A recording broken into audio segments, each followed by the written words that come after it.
राष्ट्रीय राजधानी दिल्ली में आज से डीजल वाहनों पर पूरी तरह से प्रतिबंध लगा दिया गया है, खासतौर से पुराने वाहनों पर, क्योंकि लगातार दिल्ली और एनसीआर की आबोहवा खराब हो रही है, जहरीली हो रही है। इसीलिए ये फैसला लिया गया है कि अब दिल्ली एनसीआर में पुराने डीजल वाहन नहीं चलेंगे, सिर्फ और सिर्फ BS6 स्टेज के जो डीजल वाहन हैं वो ही चल पाएंगे।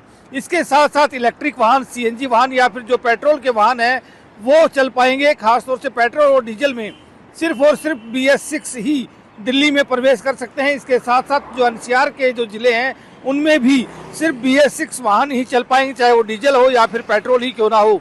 सिर्फ आवश्यक वस्तुओं के लिए, जैसे कि फल है, सब्जी है या फिर दूध है या फिर दवाइयाँ हैं, इनको लेकर ये जो वाहन है इनको छूट दी गई है। ये वाहन BS4 भी जो है ये दिल्ली में प्रवेश कर सकते हैं, लेकिन जो निजी वाहन है खास तौर से या फिर कॉमर्शियल वाहन है वो BS6 से नीचे के नहीं चलेंगे।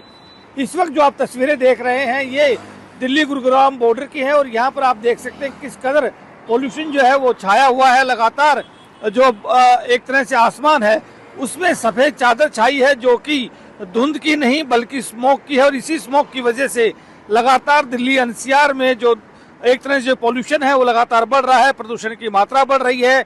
AQI लगातार बढ़ता हुआ जा रहा है। पिछले कई दिनों से लगातार देखा जा रहा है कि AQI जो है वो 300 से 400 250 के आसपास दर्ज किया गया है। यही वजह है कि अब सरकार को ये फैसला लेना पड़ा कि जो दिल्ली है उसके अंदर खास तौर से ऐसे वाहनों के ऊपर प्रतिबंध लगा दिया जाए जिनसे ज़्यादा पोल्यूशन होता है, क्योंकि लगातार जो ग्रैप है उसको भी बढ़ाया जा रहा है, उसकी श्रेणी को बढ़ाया जा रहा है। दिल्ली गुरुग्राम बॉर्डर पर यहाँ का बाकायदा एक नोटिस बोर्ड भी लगाया गया है कि कौन से वाहन जा सकते हैं, कौन से वाहन नहीं जा सकते हैं। इसके साथ साथ क्या कुछ नियम शर्तें ग्रैप की जो है वो है, जब ग्रैप लगता है तो उसके बाद कौन कौन से जो चीज़ें हैं उनको आप एक तरह से चरणबद्ध तरीके से अपना सकते हो, ये लगाया गया है यहाँ पर बोर्ड।